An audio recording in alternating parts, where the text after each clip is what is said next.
नमस्कार दर्शक बंधु आज हूँ 29 जून 2024 शनिवार। आसतु देश विदेशर 30टी बड़ खबर पर नजर पकेबा। खबर नंबर 1 कांग्रेस मिशन विधानसभा आरंभ। 3टी राज्यर 261टी आसन उपरे राहुल गांधी नजर। लोकसभा निर्वाचन पर वर्तमान विधानसभार 261टी आसन उपरे राहुल गांधी नजर रही। चलित वर्ष 4टी राज्य विधानसभा निर्वाचन होगा बेले राहुल गांधी एक्शन मोड्रे अच्छा। 3टी राज्य विधानसभा निर्वाचन को राहुल एबेठारु मानस मंथन पर व्यस्त रोथिबार देखा देछि। एकदा गोटे निर्वाचन शेष होगा पर परवर्ती निर्वाचन पर प्रस्तुति आरंभ करने बीजेपी रणनीति बोली कहा जाउतला, किंतु वर्तमान राहुल एही नीति रे चलीछंती। आगामी किछि मासरे हेबाक थिबा विधानसभा निर्वाचन पर राहुल रणनीतिज्ञों सह मिसी जोरदार प्रस्तुति लगी पड़ती। राहुल एवं कांग्रेस अध्यक्ष मल्लिकार्जुन खड़गे राज्य नेतांक सह आलोचना माध्यम रे यह जानिବାକୁ चेष्टा करुछंती कि से राज्य रे दल एकाकी बा मेंट कर निर्वाचन लड़िबो। जेमति कि हरियाणा विधानसभार 90, झारखंड रे 81 और जम्मू काश्मीर 90टी आसन रही। तेबे 3टी राज्य मोट 261टी आसन रही। केवल विधानसभा नुहे बरम आगामी 4 वर्ष रे हरियाणा और झारखंड रे 7टी राज्यसभा आसन खाली होगा जाउछि। एठरे जे जीतिबो राज्यसभा आसन सी पाइबो। राज्यसभा एनडीए समीकरण को बिगाड़िबा पई राहुल केवल विधानसभा नुहे बरम राज्यसभा रणनीति उपरे कार्य करुछंती। खबर नंबर 2 नीट अनियमितता अभियोग विरोधी हट्टगोल। लोकसभा आसंता काली पर्यंत मुलतवी। सर्वभारतीय डाक्टरी प्रवेशिका परीक्षा नीट यूजी रे होइथिबा अनियमितता उपरे आलोचना नै विरोधी दलगुड़िक पक्षर लोकसभा विरोध प्रदर्शन हेबारु बाचस्पति ओम बिरला आज दिनक पई अधिवेशन को स्थगित रखिछंती। गृह कार्य को प्रथमे दिन 12टा पर्यंत स्थगित रखा जायथिला। गृह कार्य पुणी आरंभ हेबा परे परिस्थिति रे कोनोसी सुधार न आसीबारु बाचस्पति गृह को आसंता काली पर्यंत मुलतवी रखिछंती। बाचस्पति ओम बिरला कहिथिले नीट यूजी परीक्षा विवाद उपरे विचार लगी एक उच्च स्तरीय कमिटी गठन करा जायछि। पूर्व निर्धारित कार्यसूची अनुसार संसद को चलवाकू न देवा गणतंत्र पर शुभ नुहे बोली बाचस्पति कहते। नीट विवाद उपरे विरोधी आलोचना दाबी को संसदीय व्यापार मंत्री किरण रिजिजू प्रत्याख्यान कर कहिथिले राष्ट्रपति अभिभाषण उपरे कौनसी आलोचना समय अन्य कौन प्रसंग आलोचना होबार परंपरा नाही। ए प्रसंग में श्री रिजिजू कांग्रेस समेत अन्य विरोधी दल गुड़ी समालोचना करिसेंती। से कहते सरकार जेकोसी आलोचना उत्तर देवाई प्रस्तुत अछंती। ते विरोधी सदस्यों प्रदर्शन बढ़िबारु बाचस्पति आज दिनक पई लोकसभा को मुलतवी घोषणा करथिले। राज्यसभा मध्य प्रसंग नहीं समान परिस्थिति सृष्टि होइतिला। हेले अपराह्न रे राज्यसभा राष्ट्रपति अभिभाषण उपरे आलोचना चली। खबर नंबर 3 हेमंत सोरेन को मिलला जमीन। झारखंड हाईकोर्ट को बड़ा शुणाणी। वर्तमान झारखंड हाईकोर्ट बड़ा शुणाणी करिसेंती।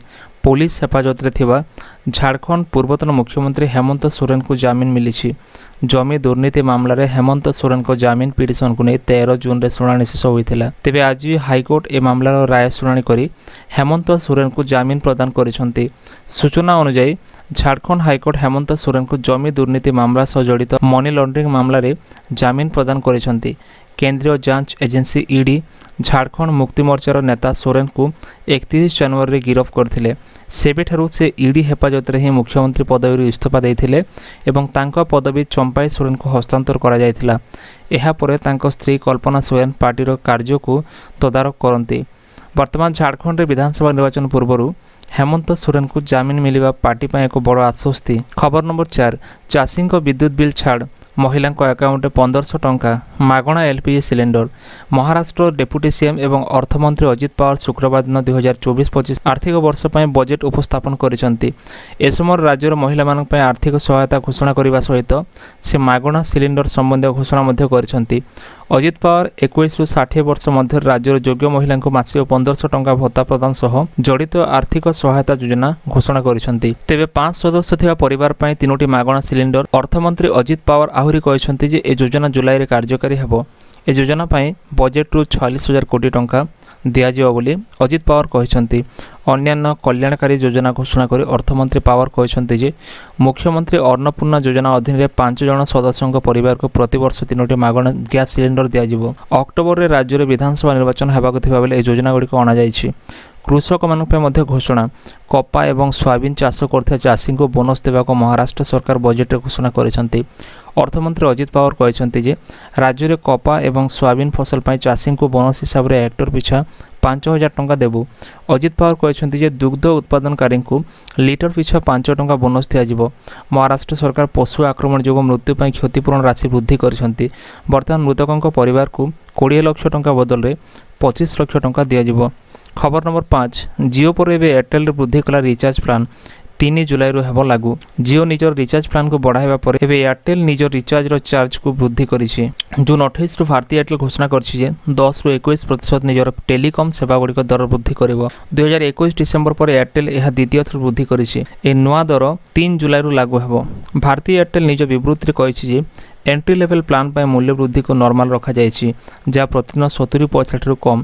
କମ୍ପାନୀ ଏକ୍ସଚେଞ୍ଜ ଫାଇଲିଂରେ କହିଛି ଯେ ଭାରତୀୟ ଟେଲିକମ୍ କମ୍ପାନୀଗୁଡ଼ିକ ପାଇଁ ଆର୍ଥିକ ଭାବେ ବିଜନେସ୍ ମଡେଲକୁ ସକ୍ଷମ କରିବାକୁ ଆଭରେଜ୍ ରେଭିନ୍ୟୁ ପ୍ରତି ୟୁଜର୍ସ 300 ଟଙ୍କା ଉପରେ ହେବା ଆବଶ୍ୟକ। ଭାରତୀ ଏୟାରଟେଲ ପୋଷ୍ଟପେଡ୍ ପ୍ଲାନ୍ ପାଇଁ ମାସିକ ଟାରିଫ୍ 10ରୁ 21% ବଢ଼ାଇଛି। ଅନଲିମିଟେଡ୍ ଭଏସ୍ ପ୍ଲାନ୍ର ଟାରିଫ୍କୁ 11ରୁ 12% ଏବଂ ଡେଲି ଡାଟା ପ୍ଲାନ୍ର ଟାରିଫ୍ ପାଖାପାଖି 12ରୁ 20% ବୃଦ୍ଧି କରିଛି। ଖବର ନମ୍ବର 6, ଇତିହାସ ରଚିଲା କଲ୍କି 2898 AD। ପ୍ରଥମ ଦିନରେ ଭାଙ୍ଗିଲା ପଠାନ, ଯବାନ, KGF 2 ଓ ଆନିମଲ୍ର ରେକର୍ଡ। ଜବରଦସ୍ତ ପ୍ରମୋସନ୍ ପରେ ଇତିହାସ ରଚିଲା ନାଗ ଅଶ୍ୱିନୀଙ୍କ ନିର୍ଦ୍ଦେଶିତ ଫିଲ୍ମ କଲ୍କି 2898 AD। ଜୁନ୍ 27 ଗୁରୁବାର ପ୍ରେକ୍ଷାଳୟରେ ମୁକ୍ତିଲାଭ କରିଛି ଏହି ଫିଲ୍ମ। ଏ ଫିଲ୍ମର କ୍ରେଜ୍ ଦର୍ଶକଙ୍କ ମୁଣ୍ଡରେ ଏତେ ଅଧିକ ଯେ ଏଥିରେ ପ୍ରଥମ ଦିନ ପାଇଁ ବମ୍ପର ଆଡଭାନ୍ସ ବୁକିଂ ହୋଇଥିଲା। ଗୋଟେ ଦିନରେ ବକ୍ସ ଅଫିସରେ ଧମାଲ ମଚାଇଛି କଲ୍କି 2898 AD। କଲ୍କି 2898 AD 2024 ମସିହାରେ ଏକ ବହୁ ପ୍ରତୀକ୍ଷିତ ଚଳଚ୍ଚିତ୍ର ଥିଲା। ସେଥିପାଇଁ ପ୍ରଶଂସକମାନେ ଚଳଚ୍ଚିତ୍ରକୁ ଉତ୍ସୁକତାର ସହ ଅପେକ୍ଷା କରିଥିଲେ। ଏହା ରିଲିଜ୍ ହେବାର ପ୍ରଥମ ଦିନରେ ଇତିହାସ ରଚିଥିବା ବେଳେ ଏହା ମଧ୍ୟ ଓପନିଂ ଡେରେ ଅନେକ ବଡ଼ ଫିଲ୍ମକୁ ପଛରେ ପକାଇ ଦେଇଛି। ସେପଟେ ଫିଲ୍ମ ରିଲିଜ୍ ହେବାର ପ୍ରଥମ ଦିନର ଆୟର ତଥ୍ୟ ସାମ୍ନାକୁ ଆସିଛି। ଖବର ନମ୍ବର 7, ମନୋଜ ଆହୁଜା ମୁଖ୍ୟ ଶାସନ ସଚିବ ନିଯୁକ୍ତ। କେନ୍ଦ୍ର ଡେପୁଟେସନରୁ ଫେରିବା ପରେ ବରିଷ୍ଠ ପ୍ରଶାସକ ଶ୍ରୀ ମନୋଜ ଆହୁଜାଙ୍କୁ ରାଜ୍ୟ ସରକାର ମୁଖ୍ୟ ଶାସନ ସଚିବ ଭାବେ ନିଯୁକ୍ତି ଦେଇଛନ୍ତି। ବର୍ତ୍ତମାନର ମୁଖ୍ୟ ଶାସନ ସଚିବ ଶ୍ରୀ PK ଜେନା ଜୁନ୍ 30 ତାରିଖରେ ଅବସର ଗ୍ରହଣ କରିବା ପରେ ଶ୍ରୀ ଆହୁଜା ଦାୟିତ୍ୱ ଗ୍ରହଣ କରିବେ। ଏହା ସହିତ ସେ ସାଧାରଣ ପ୍ରଶାସନ ଓ ସାଧାରଣ ଅଭିଯୋଗ ବିଭାଗର ସଚିବ ଭାବେ ମଧ୍ୟ ଦାୟିତ୍ୱ ଗ୍ରହଣ କରିବେ। 1990 ବ୍ୟାଚ୍ର ବରିଷ୍ଠ IAS ମନୋଜ ଆହୁଜା ନିକଟରେ ଡେପୁଟେସନରୁ ଫେରିଥିଲେ। ମନୋଜ କେନ୍ଦ୍ର କୃଷି ଓ କୃଷକ ସଶକ୍ତିକରଣ ସଚିବ ଥିଲେ। ମନୋଜ ଆହୁଜାଙ୍କୁ ନିଯୁକ୍ତି ସହ ପ୍ରଦୀପ ଜେନାଙ୍କୁ ଅବସର ଦିଆଯାଇଛି। ପ୍ରଦୀପ ଜେନାଙ୍କୁ ସରକାରୀ ଚାକିରିରୁ ଅବସର ଦେଲେ ସରକାର। ଖବର ନମ୍ବର 8, ଆକ୍ସନ ମୋଡରେ ଯୋଗାଣ ମନ୍ତ୍ରୀ। ମଣ୍ଡିରେ ଦିନ ଧରି ପଡ଼ି ରହୁଥିଲା ଚାଷୀଙ୍କ ଚିନାବାଦାମ। ଅଭିଯୋଗ ପରେ ତୁରନ୍ତ ଉଠାଇବାକୁ ନିର୍ଦ୍ଦେଶ ଦେଲେ କୃଷ୍ଣଚନ୍ଦ୍ର ପାତ୍ର। ଆକ୍ସନ ମୋଡରେ ଯୋଗାଣ ମନ୍ତ୍ରୀ ଚାଷୀଙ୍କ ଅଭିଯୋଗ ଶୁଣିଲେ ଏବଂ ତୁରନ୍ତ ମଣ୍ଡିରେ ପଡ଼ି ରହିଥିବା ଚିନାବାଦାମ ଉଠାଇବା ପାଇଁ ବିଭାଗୀୟ ଅଧିକାରୀଙ୍କୁ ନିର୍ଦ୍ଦେଶ ଦେଲେ। ଖାଦ୍ୟ ଯୋଗାଣ ମନ୍ତ୍ରୀ କୃଷ୍ଣଚନ୍ଦ୍ର ପାତ୍ର ମାଲକାନଗିରି ଜିଲ୍ଲା କାଲିମେଲା ଗସ୍ତରେ ଥିବା ସମୟରେ ଚିନାବାଦାମ ଚାଷୀମାନେ ସେମାନଙ୍କ ଅଭିଯୋଗ ମନ୍ତ୍ରୀଙ୍କୁ ଜଣାଇଥିଲେ। ମଣ୍ଡିରୁ ମାସ ଧରି ଚିନାବାଦାମ ଉଠାଉଥିବା ଅଭିଯୋଗ କରିଥିଲେ ଚାଷୀ। ସେପରି ମାଲକାନଗିରିରେ ଏକ ସ୍ୱତନ୍ତ୍ର ଅଭିଯୋଗ କାର୍ଯ୍ୟକ୍ରମରେ ଯୋଗ ଦେଇ ଜନଶୁଣାଣି କରିଥିଲେ ଯୋଗାଣ ମନ୍ତ୍ରୀ। ଚାଷୀଙ୍କ ଧାନ, ବିରି, ମୁଗ ସହ ସମସ୍ତ ଉତ୍ପାଦନର ଉଚିତ ମୂଲ୍ୟ ପ୍ରଦାନ କରାଯିବ ବୋଲି ମନ୍ତ୍ରୀ କହିଛନ୍ତି। ଖବର ନମ୍ବର 9, ବଙ୍ଗୋପସାଗରରେ ସୃଷ୍ଟି ହେଲା ଲଘୁଚାପ। ଆସନ୍ତା 3 ଦିନ ଯାଏଁ ବିଭିନ୍ନ ଜିଲ୍ଲାରେ ପ୍ରବଳ ବର୍ଷା ସମ୍ଭାବନା। ସମୁଦ୍ର ଭିତରକୁ ନ ଯିବାକୁ ମତ୍ସ୍ୟଜୀବୀଙ୍କୁ ପରାମର୍ଶ। ବଙ୍ଗୋପସାଗରରେ ସୃଷ୍ଟି ହେଲା ଲଘୁଚାପ। ଉତ୍ତର ପଶ୍ଚିମ ବଙ୍ଗୋପସାଗର ସଂଲଗ୍ନ ଉତ୍ତର ଓଡ଼ିଶା ଉପକୂଳରେ ଲଘୁଚାପ ସୃଷ୍ଟି ହୋଇଛି, ଯାହାଫଳରେ ଆସନ୍ତା 3 ଦିନ ରାଜ୍ୟରେ ପ୍ରବଳ ବର୍ଷା ନେଇ ଆକଳନ କରିଛି ପାଣିପାଗ ବିଭାଗ। ଆସନ୍ତା 24 ଘଣ୍ଟାରେ କିଛି ଜିଲ୍ଲାରେ ପ୍ରବଳରୁ ଅତି ପ୍ରବଳ ବର୍ଷା ହେବା ନେଇ ପୂର୍ବ ଅନୁମାନ କରିଛି ଭୁବନେଶ୍ୱର ପାଣିପାଗ କେନ୍ଦ୍ର। ଆସନ୍ତା 30 ତାରିଖ ଯାଏଁ ବର୍ଷା ଲାଗି ରହିବ। ଲଘୁଚାପ ପ୍ରଭାବରେ କିଛି ଦିନ ସମୁଦ୍ର ଅଶାନ୍ତ ରହିବ, ତେଣୁ ଆଗାମୀ 3 ଦିନ ଯାଏଁ ସମୁଦ୍ର ମଧ୍ୟକୁ ନ ଯିବାକୁ ମତ୍ସ୍ୟଜୀବୀମାନଙ୍କୁ ପରାମର୍ଶ ଦିଆଯାଇଛି। ତେବେ ବର୍ତ୍ତମାନ ସୁଦ୍ଧା ରାଜ୍ୟରେ 34% କମ୍ ବର୍ଷା ହୋଇଛି। ଗତ 24 ଘଣ୍ଟାରେ 7 ସହରରେ ପ୍ରବଳ ବର୍ଷା ହୋଇଛି। କୋରାପୁଟ, ଜୟପୁରରେ 116 ମିଲିମିଟର ବର୍ଷା ହୋଇଥିବା ନେଇ ସୂଚନା ଦେଇଛନ୍ତି ଭୁବନେଶ୍ୱର ପାଣିପାଗ କେନ୍ଦ୍ର ନିର୍ଦ୍ଦେଶକ ମନୋରମା ମହାନ୍ତି। ଖବର ନମ୍ବର 10, ପୁଣି ଥରେ ମୁଖ୍ୟମନ୍ତ୍ରୀ ହେବେ କି ହେମନ୍ତ ସୋରେନ? ଜେଲରୁ ମୁକୁଳିବା ପୂର୍ବରୁ ଝାଡ଼ଖଣ୍ଡରେ ବଢ଼ିଲା ଚର୍ଚ୍ଚା। ଝାଡ଼ଖଣ୍ଡର ପୂର୍ବତନ ମୁଖ୍ୟମନ୍ତ୍ରୀ ହେମନ୍ତ ସୋରେନଙ୍କୁ ଜାମିନ ମିଳିଛି। ଜମି ଦୁର୍ନୀତି ମାମଲାରେ ଜେଲରେ ଥିବା ହେମନ୍ତଙ୍କୁ ଝାଡ଼ଖଣ୍ଡ ହାଇକୋର୍ଟରୁ ଜାମିନ ମିଳିଛି। ପାଖାପାଖି 5 ମାସ ପରେ ଜେଲରୁ ମୁକୁଳିଲେ ହେମନ୍ତ ସୋରେନ। ପୂର୍ବରୁ ଜମି ଦୁର୍ନୀତି ମାମଲାରେ ହେମନ୍ତଙ୍କୁ ଗିରଫ କରିଥିଲା ED। ତେବେ ଜେଲରୁ ମୁକୁଳିଲା ପରେ ହେମନ୍ତ ପୁଣି ଥରେ ମୁଖ୍ୟମନ୍ତ୍ରୀ ପଦରେ ବସିବେ କି ନାହିଁ ତାହାକୁ ନେଇ ଚର୍ଚ୍ଚା ଆରମ୍ଭ ହୋଇଛି। JMMର ରାଜ୍ୟସଭା ସାଂସଦ ମହୁଆ ମାଝୀ କହିଛନ୍ତି ହେମନ୍ତ ସୋରେନ ପୁଣି ଥରେ ମୁଖ୍ୟମନ୍ତ୍ରୀ ହେବେ କି ନାହିଁ ତାହା ଦଳୀୟ ବୈଠକ ନିଷ୍ପତ୍ତି ନିଆଯିବ। ଏବେ ହେମନ୍ତଙ୍କୁ ଜାମିନ ମିଳିଥିବା ବେଳେ ଦଳୀୟ କାର୍ଯ୍ୟକର୍ତ୍ତାଙ୍କ ମଧ୍ୟରେ ଖୁସିର ଲହରୀ ଖେଳିଯାଇଛି। ମୁଁ ବ୍ୟକ୍ତିଗତ ଭାବରେ କୌଣସି ନିଷ୍ପତ୍ତି ନେଇପାରିବିନି, କିନ୍ତୁ ଦଳ ଯାହା ନିଷ୍ପତ୍ତି ନେବ ତାହାକୁ ସମର୍ଥନ କରିବି। ଖବର ନମ୍ବର 11, एथर महाप्रभु दर्शन पूर्व भक्त मैंने करेंगे स्लट बुकिंग। बीजेपी सरकार श्रीमंदिर चारिद्वार खोली भक्त मैंने श्रीमंदिर भितर को शांति श्रृंखला सहित प्रवेश करुछन्ते, किंतु श्रीमंदिर रे भक्तों भिड़ दिनक दिन असंभाल हो पड़ुछि। सेतिपय महाप्रभु दर्शन पूर्व स्लट बुकिंग करिया पड़िबो। भक्त माननकु प्रभुଙ୍କ दर्शन पय अपेक्षा करिया पड़िबो नाही। भक्त मान निज मोबाइल रे स्लट बुकिंग करि परिबे। बुकिंग होइतिबा समय भक्त माननकु मंदिर मध्य प्रवेश करिया अनुमति मिलिबो और सेमाने महाप्रभुଙ୍କ दर्शन शांति श्रृंखला सहित करि परिबे। स्लट बुकिंग करिथिबा लोके अभ्यर्थना प्रकोष्ठ रे अपेक्षा करिवार व्यवस्था मध्य करा जिवो बोली गजपति महाराज श्री दिव्य सिंह देव सूचना दैछन्ति। खबर नंबर 12 नीट प्रसंग उठाइबा बेले लोकसभा रे राहुल माइक्रोफोन बंद। लोकसभा रे नीट प्रसंग उठाइबा बेले कांग्रेस नेता राहुल गांधी माइक्रोफोन को बंद कर दिया जायतला बोली दल पक्षर अभियोग होईछि। कांग्रेस एक वीडियो शेयर करी राहुल गांधी बाचस्पति ओम बिरला माइक्रोफोन पर निवेदन करथिबार एक सोशल मीडिया पोस्ट करिछि। राहुल गांधी नीट विवाद पर वितर्क कर सरकार पक्षर एक विवृत्ति दाबी करथिले। कांग्रेस रो माइक्रोफोन बंद प्रसंग रे एहार जवाब रे बाचस्पति ओम बिरला स्पष्ट करिसंति जे से सांसद मानक माइक्रोफोन बंद करते नाही एवं सांसद मानक माइक्रोफोन बंद हेबा उपर तांकर नियंत्रण नाही। गोटे पटे नरेंद्र मोदी नीट प्रसंग रे किछि कहू नाहंती, अन्य पक्षे विरोधी दल नेता राहुल गांधी गृहर युवकों स्वर उत्तोलन करुछंती, किंतु एभली एक गुरुत्वपूर्ण प्रसंग रे युवकों स्वर को दमन करिया पय षडयंत्र होईछि। माइक ऑफ करिया भली सस्ता कार्य कराइछि बोली कांग्रेस ट्वीट करी कहिछि। खबर नंबर 13 कोरापुट रे अजणा रोग आक्रांत पुणी 2 निरीह शिशुंको जीवन गला। आउ 2 निरीह शिशुंको जीवन गला। कोरापुट जिला नारायणपाटना रे 2 शिशु मृत। ए 2 शिशु को मिसाई मृत्यु संख्या 6 रे पहुंची गला। जड़े 5 वर्षर शिशु नारायणपुर मेडिकल रे आखि बुझीता बेले आउ जनकर ब्रह्मपुर एमकेसीजी रे मृत्यु होईछि। केउ रोग जोगु पिलामानक मृत्यु घटुछि तार कारण जणा पड़ि नथिया बेले शिशु को डिप्थेरिया होइथिबा संदेह करा जाउछि। गाँ रे मेडिकल टीम पहुंची अन्य शिशु मानकर स्वास्थ्य अवस्था जांच करिसंती। एथिसह पानी नमूना संग्रह करा जाई परीक्षा पाई पठा जाइछि। जिल्ला रे डिप्थेरिया काया विस्तार करुथिबा बेले जनक पर जणे शिशुको मृत्यु स्थानीय अंचल रे चिंता बढ़ाइछि। मृतक शिशुको परिवार लोके कहिसंती पिलांको प्रथम ज्वर होइतिला परे तंटी फुलीथिला। खबर नंबर 14 बदलिबो मेक इन ओडिशा ना। राज्य रे बीजेपी सरकार और बीजेडी सरकार आरंभ करथिबा मेक इन ओडिशा ना एबे बदली पारे बोली कहा जाउछि, कारण एनी शिल्प मंत्री इशारा दैछंती। मेक इन ओडिशा स्थान रे एणिकी उत्कल इन्वेस्ट समिट हेबो। उत्कल इन्वेस्ट समिट जरिया पुंजी आने लक्ष्य रही शिल्प मंत्री कहते उत्कल इन्वेस्ट समिट जरिया 2.5 लाख कोटीर पुंजी निवेश आने योजना रही मंत्री कहते। खबर नंबर 15 विमान यात्री ब्याग रे बोमा। एयर इंडिया रे खेलीगला आतंक। विमान रे यात्रा करथिबा जणे यात्री विमान कर्मचारी को कहिथिले जे तांको ब्याग रे बोमा रही। एपर सेठे उपस्थित लोकों मध्य आतंक खेली जाइथिला। ट्रांजिट चेकिंग समय से निज ब्याग रे थिबा बोमा संपर्क रे कर्मचारी को जणाइथिले। विमान कर्मचारी माने तुरंत बोमा विपद आकलन कमिटी बीटीएसपी को खबर देइथिले एवं एहारो टीम घटनास्थल रे पहुंचीथिले। बोमा को हटाया पय टीम तुरंत यात्री ब्याग जांच करिया आरंभ करथिले। तेबे यात्री ब्याग रे प्रकृत रे बोमा थिला कि नहीं ताहा एपर्यंत जना पड़ी नाही। साधारणतः एभली क्षेत्र रे बोमा थिबा सूचना मिथ्या होइथाय। अतीत विमान और चेकिंग समय अनेक यात्री एभली धमक देइथिले मध्य चेकिंग समय सेमानक ब्याग रु किछि मिली नाही। खबर नंबर 16 विक्रम मिश्र हेले वैदेशिक सचिव। पूर्वतन राष्ट्रदूत तथा देशर उपराष्ट्रीय सुरक्षा परामर्शदाता विक्रम मिश्र को भारत सरकार परवर्ती वैदेशिक सचिव भाव नियुक्त करा जायछि। से भारतीय वैदेशिक सेवार 1999 बैच अधिकारी। से गत 2 वर्ष धरी उपराष्ट्रीय सुरक्षा परामर्शदाता भाव में कार्य करुथिले। वर्तमान उपराष्ट्रीय सुरक्षा परामर्शदाता भाव में कार्यकाल ह्रास करा जायछि एवं तांको भारतर परवर्ती वैदेशिक सचिव भाव नियुक्त करा जायछि। डेपुटी एनएसए विक्रम मिश्री जुलाई 15 रु परवर्ती वैदेशिक सचिव हेबे। खबर नंबर 17 ए नुआ योजना चाषी को मिलिबो 6000 टंका। चाषी कल्याण पाई केंद्र सरकार और राज्य सरकार अनेक योजना कार्यकारी करुछन्ते। एक क्रम में चाषी एक खुशी खबर आनिछन्ते सरकार। ए योजना चाषी को 6000 टंका जोगाई दिया जाउछि। आर्थिक भाव में दुर्बल थिबा चाषी सरकार आउ एक योजना कार्यकारी करिसन्ते। प्रधानमंत्री किसान सम्मान निधि योजना भली योजना मध्ये चाषी को वर्ष को 6000 टंका जोगाई दिया जाउछि। जे माने पूर्वरु योजना सामिल होगा को आवेदन करथिले सेमानक अकाउंट रे टंका डिपोजिट करिसन्ते सरकार।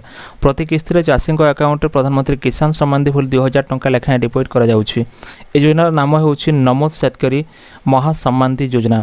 यदि आपण मध्ये योजनार पूर्व आवेदन करथिले तेबे तुरंत निज किस्ती पाए जारी होइथिबा लिस्ट निज नाम चेक करंतु। खबर नंबर 18 पुणी खसिला सुना दर। जदि आप सुना किणा को योजना करुँच तेज आपण रिलीफ खबर अच्छी। आज क्रमागत द्वितीय दिन भारत में सुना दर ह्रास पाई। एसह आज रूपा हार में कौन परिवर्तन होना। आज सुना मूल्य में बड़ ह्रास घटी। भारतीय बजार में 24 कैरेट सुना दर 10 ग्राम प्रति 72,000 टंका होता बेले 22 कैरेट सुना 10 ग्राम पिछा 66,000 टंका रही। सेपरी भुवनेश्वर में 22 कैरेट सुना दर 66,240 टंका पहुंची बेले 24 कैरेट सुना दर 72,000 होती। मुंबई में 22 कैरेट और 24 कैरेट मूल्य 66,000 टंका और 72,000 टंका थिबा रेकर्ड होता बेले नुआदिल्ली में 66,150 टंका और 72,150 टंका रही। दक्षिण भारतर प्रमुख सहर चेन्नई में 22 कैरेट सुनार मूल्य 66,600 टंका थिबा बेले 24 कैरेट सुनार मूल्य 72,660 टंका थिबा ने रेकर्ड होईछि। पूर्व भारतर प्रमुख सहर कोलकाता रे यथाक्रमे 66,000 टंका और 72,000 टंका रही। अन्यपटे रूपा दर केजी प्रति 91,700 टंका होईछि। एक मिस कॉल दे सर्वशेष सुना मूल्य जानतु। 22 एवं 18 कैरेट सुना अलंकार खुचुरा हार जानिबा आपण 8955664433 रे एक मिस कॉल दे पारिबे। अल्प समय मध्य एसएमएस माध्यम दर विषय जानीपारे। खबर नंबर 19 लोकों टंका फेराइब सहारा इंडिया। सहारा इंडिया रे निवेश करथिया निवेशकों एक बड़ खबर आसी। निवेशकों टंका फेराइबा निष्पत्ति नहीं। सहारा इंडिया रे निवेश करथिया निवेशकों आसी एक बड़ खबर। यही निवेश कंपानी निवेश करथिया व्यक्ति को खूब शीघ्र टंका मिले जाऊँगी। सहारा इंडिया रिफंड पोर्टाल रे आप निजर एप्लिकेशन स्टेटस चेक करेंगे। सहारा इंडिया रिफंड पोर्टाल रे नुआ पेमेंट लिस्ट जारी करिछि कंपनी। ए लिस्ट रे आपणक नाम अच्छी कि नहीं ता जांच करंतु। यदि आपण मध्ये रिफंड पाइबा आवेदन करथिले तेबे आपण ए लिस्ट तुरंत चेक करबा आवश्यक। ए खबर में प्राय 10 कोटी सहारा निवेशकों को खुशी खबर देवाक जाऊँगी। खूब शीघ्र से टंका से फेराई दिया। खबर नंबर 20 आयकर उपर बड़ घोषणा करा जाई पारे। प्रधानमंत्री नरेंद्र मोदी नेतृत्व में एनडीए सरकार गठन पर यह सरकार प्रथम बजेट हेबो। तेणु यह अर्थमंत्री निर्मला सीतारमण सप्तम बजेट हेबो। ता पूर्व अर्थमंत्री 6टी पूर्ण बजेट एवं गोटे मध्यकालीन बजेट उपस्थापन करिसेंती। आगामी बजेट रे 2024 आयकर संबंध में अनेक आशा अच्छी जो कारण रिपोर्ट गुड़िक विश्वास करा जाए। बजेट रे टिकस संबंधी एक बड़ घोषणा करा जाई पारे जो सरकार टिकस छाड़ सीमा वृद्धि करेंगे। यह 5 लाख टंका वृद्धि करने घोषणा करा जाई पारे। खबर नंबर 21 सरकार आनिबे नुआ हाउसिंग स्कीम। सरकार द्वारा उपस्थापित बजेट 2024 रे सरकार एक नुआ गृह योजना घोषणा करेंगे जहाँ अन्य अंचल रे घर किणवा किंबा निर्माण उपर गृह ऋण सुध रे रिहाती देबे। घर ऋण सुध उपर सरकार 3 ରୁ 6% पर्यंत एक सुध सबवेंशन स्कीम आनिबे। और नुआ योजना रे 50 लाख टंका मूल्यर घर उपर सुध सबवेंशन स्कीम दिया। खबर नंबर 22 प्रधानमंत्री किसान सम्बन्धी टंका वृद्धि पाइब। मोदी सरकार कृषक मान प्रधानमंत्री किसान सम्बन्धी योजना चलाउछंती जहाँ माध्यम रे कृषक माने वार्षिक 6,000 टंका आर्थिक सहायता पाउछंती। ए बजेट रे वृद्धि घोषणा करा जाय बोली आशा करा जाउछि। 6,000 ରୁ 8,000 टंका वृद्धि करा जाय बोली आशा करा जाउछि। एठे योजना अधीन रे 2,000 टंका 3टी समान किस्ती कृषकों अकाउंट को दिया जाए। से भली प्रति किस्ती रे 20,000 कोटी अधिक टंका कृषक मानक अकाउंट को हस्तांतर करा जाए। खबर नंबर 23 प्रधानमंत्री फसल बीमा क्षेत्र पई ए घोषणा करा जिवो। उभय प्रधानमंत्री फसल बीमा और अन्य बीमा विक्रय करथिया कंपनी गुड़िक एक बड़ घोषणा करा जिवो जो कारण समस्त बीमा कंपनी आगामी दिन में समस्त प्रकार पॉलिसी अति सरल और सहज प्रणाली विक्रय करने समर्थ हेबे। उभय प्रधानमंत्री फसल बीमा और साधारण तथा जीवन बीमा पॉलिसी विक्रय करने समस्त प्रकार बीमा विक्रय करथिया कंपनी मानकु सरकार अनुमति देवे। खबर नंबर 24 जारी है नुआ तेल दर बदलला पेट्रोल और डीजेल मूल्य। गाड़ी रे भर्ती करिया पूर्व जानतु आज आपणक सहर केते अछि मूल्य। भुवनेश्वर आज पेट्रोल दर 101 टंका 6 पैसा रही बेले डीजेल दाम प्रति लिटर पिछा 92 टंका 64 पैसा रही। सेपट देशर प्रमुख सहर में पेट्रोल और डीजेल दर अपरिवर्तित रही। दिल्ली में पेट्रोल लिटर पिछा 94 टंका 72 पैसा और डीजेल दर 87 टंका 62 पैसा होईछि। मुंबई में पेट्रोल लिटर पिछा 104 टंका 21 पैसा होता बेले डीजेल लिटर पिछा 92 टंका 27 पैसा रही। सेपरी कोलकाता रे पेट्रोल दर 103 टंका 94 पैसा थिबा बेले डीजेल दर 90 टंका 76 पैसा रही। चेन्नई रे पेट्रोल दर 100 टंका 76 पैसा थिबा बेले डीजेल रो दाम 94 टंका 46 पैसा रही। खबर नंबर 25 जाल कार्ड रे दलीय आधार रे चाउल बांटिबार हेब पर्दाफाश। राज्य में आरंभ हेब नकली खाउटी कार्ड रो जांच प्रक्रिया। ଚିହ୍ନଟ ହେବେ ଭୂତ ହିତାଧିକାରୀ। ମୃତ ବ୍ୟକ୍ତିଙ୍କ ନାଁରେ ଥିବା ରାସନ କାର୍ଡ଼ ଚିହ୍ନଟ କରାଯିବ। ସେ କାର୍ଡ଼ରେ ଯେଉଁମାନେ ରାସନ ଚାଲୁ କରୁଛନ୍ତି ସେମାନଙ୍କ ବିରୋଧରେ ହେବ ଦୃଢ଼ କାର୍ଯ୍ୟ ଅନୁଷ୍ଠାନ। ଏମିତି ଇସାରା ଦେଇଛନ୍ତି ରାଜ୍ୟ ଖାଦ୍ୟ ଓ ଯୋଗାଣ ମନ୍ତ୍ରୀ। ରାଜ୍ୟରେ ଏବେ ପ୍ରାୟ 3,26,00,000 ହିତାଧିକାରୀ ରାସନ କାର୍ଡ଼ ଜରିଆରେ ଚାଉଳ ପାଉଛନ୍ତି। ଏମାନଙ୍କ ମଧ୍ୟରେ ଅଛନ୍ତି 50 ଲକ୍ଷ ଭୂତ ହିତାଧିକାରୀ।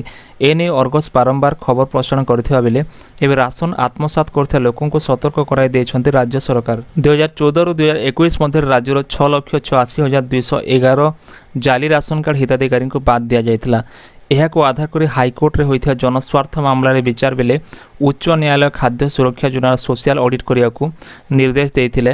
ସାରା ରାଜ୍ୟରେ ବିଜେଡି ନେତାମାନେ ରାସନ କାର୍ଡ଼ ହିତାଧିକାରୀ ଚୟନରେ ବହୁ ଚଞ୍ଚକତା କରିଛନ୍ତି। ଦଳୀୟ ଭିତ୍ତିରେ ମନ ଇଚ୍ଛା ହିତାଧିକାରୀ ଯୋଡ଼ିଥିବା ବେଳେ ଯୋଗ୍ୟ ହିତାଧିକାରୀଙ୍କୁ ବାଦ ଦେଇଥିଲେ। ଏବେ ଏମିତି କରିଥିବା ବ୍ୟକ୍ତିଙ୍କ ବିରୋଧରେ କାର୍ଯ୍ୟାନୁଷ୍ଠାନ ହେବ। ଖବର ନମ୍ବର 26। ଅନ୍ୟ ରାଜ୍ୟରୁ ମିଲେଟ୍ ଆଣି ଓଡ଼ିଶାରେ ପ୍ୟାକେଜିଂ କରି ବିକ୍ରି କରୁଥିଲେ ବିଜେଡି। ମିଲେଟ୍ ମିଶନ ନାଁରେ ବିଜେଡି ସରକାରଙ୍କ ମିଛ ପ୍ରଚାରର ପର୍ଦ୍ଦାଫାଶ କରିଥିଲା ଅର୍ଗସ୍। ଅନ୍ୟ ରାଜ୍ୟରୁ ମିଲେଟ୍ ଆଣି ଓଡ଼ିଶାରେ କେମିତି ପ୍ୟାକେଜିଂ କରି ବିକ୍ରି କରାଯାଉଥିଲା ତାର ପ୍ରମାଣ ବି ଅର୍ଗସ୍ କ୍ୟାମେରାରେ କଏଦ ହୋଇଥିଲା। ଏବେ ଏ ମାମଲାର ତଦନ୍ତ କରିବ ବିଜେପି ସରକାର। ଏ ହେଉଛି ଗତ ଏପ୍ରିଲ ମାସର ଦୃଶ୍ୟ। ରାୟଗଡ଼ା ଚନ୍ଦ୍ରପୁର ବ୍ଲକ ଡାଙ୍ଗସୋରଡାର ଟ୍ରକ୍ ନମ୍ବର KA34C4995 ଏ ନମ୍ବରରୁ ହିଁ ଜଣାପଡ଼ିଥିଲା କର୍ଣ୍ଣାଟକରୁ ଆସିଥିଲା ଗାଡ଼ି।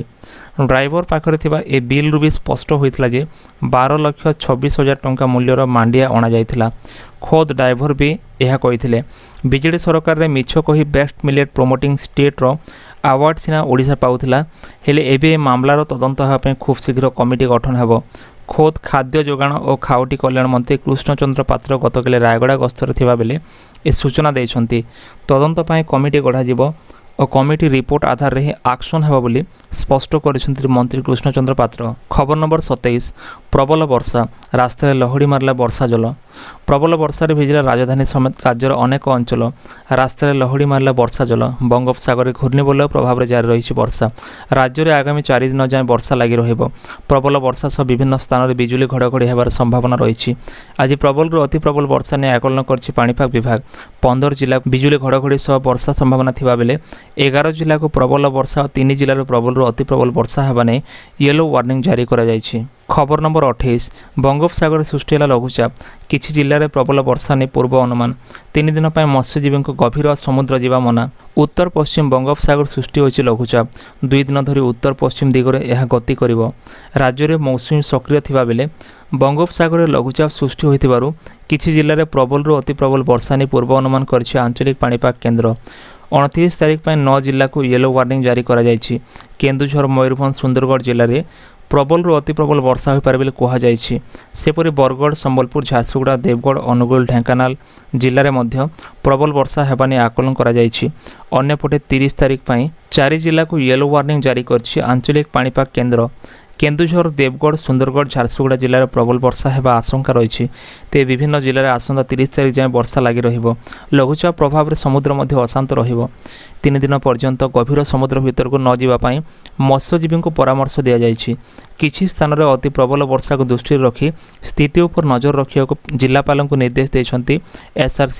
ଅନ୍ୟପଟେ ଜଳବନ୍ଦୀ ସମସ୍ୟା ଓ କ୍ଷୟକ୍ଷତି ନେଇ ରିପୋର୍ଟ ଦେବାକୁ ନିର୍ଦ୍ଦେଶ ଦିଆଯାଇଛି। ଖବର ନମ୍ବର 29। ବିନା ସୁଧରେ ମିଳିବ 10 ଲକ୍ଷ ଲୋନ୍। ସାଧାରଣ ଜନତାଙ୍କୁ ସୁବିଧା ଯୋଗାଇ ଦେବାକୁ କେନ୍ଦ୍ର ସରକାର ବିଭିନ୍ନ ସମୟରେ ଅନେକ ଯୋଜନା କାର୍ଯ୍ୟକାରୀ କରୁଛନ୍ତି। ଏହି କ୍ରମରେ ସହଜରେ ଋଣ ବା ଲୋନ୍ ଯୋଗାଇ ଦେବାକୁ ବି ଏକ ସରକାରୀ ଯୋଜନା ରହିଛି। ଏହି ଯୋଜନା ବିଷୟରେ ଅନେକ ଲୋକ ଏବେ ବି ଅବଗତ ହୋଇପାରିନାହାନ୍ତି। ଏହି ଯୋଜନାର ନାମ ହେଉଛି ପ୍ରଧାନମନ୍ତ୍ରୀ ମୁଦ୍ରା ଲୋନ୍ ଯୋଜନା। ଏକ ଛୋଟ ବ୍ୟବସାୟ ଆରମ୍ଭ କରିବାକୁ ଇଚ୍ଛୁକ ଥିବା ବ୍ୟକ୍ତିବିଶେଷ ଏହି ଯୋଜନା ମାଧ୍ୟମରେ ସହଜରେ ଋଣ ହାସଲ କରିପାରିବେ। ଏହି ଯୋଜନାରେ ଲୋକେ 50,000ରୁ 10 ଲକ୍ଷ ଟଙ୍କା ପର୍ଯ୍ୟନ୍ତ ଋଣ ପ୍ରାପ୍ତ କରିପାରିବେ। ସବୁଠାରୁ ବଡ଼ କଥା ହେଉଛି ଏହି ଯୋଜନାରେ ଲୋନ୍ ପାଇଁ ଆପଣଙ୍କୁ କୌଣସି ପ୍ରକାର ସୁଧ ପୈଠ କରିବାକୁ ପଡ଼ିବ ନାହିଁ, ଯାହାଦ୍ୱାରା ଚିନ୍ତାମୁକ୍ତ ଭାବରେ ଆପଣ ନିଜର ବ୍ୟବସାୟ ଆରମ୍ଭ କରିପାରିବେ।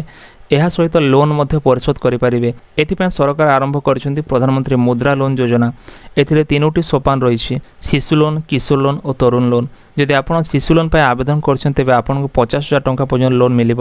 ଯଦି ଆପଣ କିଶୋର ଲୋନ୍ ପାଇଁ ଆବେଦନ କରିଛନ୍ତି ତେବେ ଆପଣଙ୍କୁ 50,000ରୁ ଆରମ୍ଭ କରି 5 ଲକ୍ଷ ଟଙ୍କା ପର୍ଯ୍ୟନ୍ତ ଋଣ ମିଳିପାରିବ।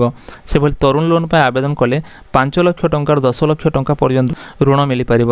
ଯଦି ଆପଣ ବି ପ୍ରଧାନମନ୍ତ୍ରୀ ମୁଦ୍ରା ଲୋନ୍ ପାଇବାକୁ ଚାହୁଁଛନ୍ତି ତେବେ ନିକଟସ୍ଥ ଗ୍ରାହକ ସେବା କେନ୍ଦ୍ରକୁ ଯାଇ आज ही आवेदन करें। खबर नंबर 30 एवं सरकारी कर्मचारी हेलमेट पिंधा बाध्यतामूलक है नहेले मिलबनी दरमा। राज्य में दुर्घटनाजनित मृत्यु व दुर्घटना रोकने ट्राफिक नियम कड़ाकड़ी कर विभिन्न समय ए संस्कार आसी जो मैंने ट्राफिक नियम अवमानना कर मोटा अंकर जोरिमाना भी आदाय होछि। यार अनेक नजर रही राज्य में ट्राफिक नियम कड़ाकड़ी होगापर यार फलाफल भी मिलूँ। समय क्रम बाइक सड़क दुर्घटना मृत्यु संख्या कमी लोके किभली ट्राफिक नियम माने ताहारी उपर नजर रखी प्रशासन। यह सत्वे केतेक लोक सरकारी कर्मचारी होई सरकार नियम भांगा को पछाऊ नाहांती। एसबू उपर दृष्टि पकाई प्रशासन। यार आरंभ गजपति जिल्लार आरंभ होईछि। एठारे ब्लॉक स्तर में कार्य कर शिक्षकों हेलमेट बाध्यतामूलक करा जायछि। यहाकु ने स्वतंत्र भाव में चिठी करिसेंती गजपति ब्लॉक शिक्षा अधिकारी। तेबे चिठी रे कौन लेखा जाइछि ताहा जानिबा जरूरी, कारण चिठी परे एबे शिक्षकों मन छनका पशिछि। ब्लॉक शिक्षा अधिकारी जो चिठी करिसेंती सेथिरे लेखा अछि जे ब्लॉक रे कार्य करथिबा समस्त शिक्षक हेलमेट पिंधिबा बाध्य। जीवन को सुरक्षित रखिया गले बाइक चलाइबा बेले हेलमेट पिंधिबा जरूरी। एणिके जे के शिक्षक बिना हेलमेट रे बाइक चलाउथा देखिବାକୁ मिलिबो सेमानको दंड आकारे सेमानको दरमा कटा जिवो। तो दर्शक बंधु एथिला वर्तमान रो देश विदेश 30 टी बड़ खबर। जदि वीडियो भल लगे वीडियो को लाइक करंतु, चैनल को सब्सक्राइब करंतु, सांग मानकु शेयर करंतु। एमती लेटेस्ट अपडेट पे निश्चय हमरो टेलीग्राम और व्हाट्सएप ग्रुप रे जॉइन करंतु। देखा नेक्स्ट वीडियो रे। धन्यवाद।